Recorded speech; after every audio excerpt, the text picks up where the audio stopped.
Štai kolegos baidarininkai iš Vilnelės išplaukė. Esame, tai pamatysime, 3 kryžius. Kažkur ten kryžių kalnas. Čia yra žemutinė pilis, Gedimino. Taip kad po poros valandų kelionės nuo Verkių atsidūrėme sostinės širdyje. Dabar praplaukėme Arsenalą. Ja, Gedimino ten už medžių matosi. Jeigu Marius paplauks biškį į kitą pusę krantą, galbūt labiau pamatytum.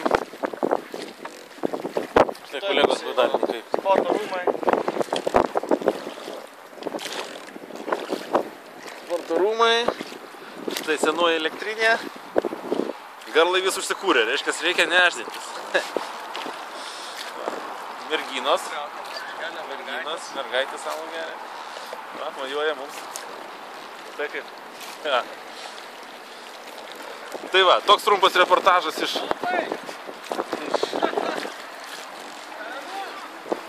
senamiesčio.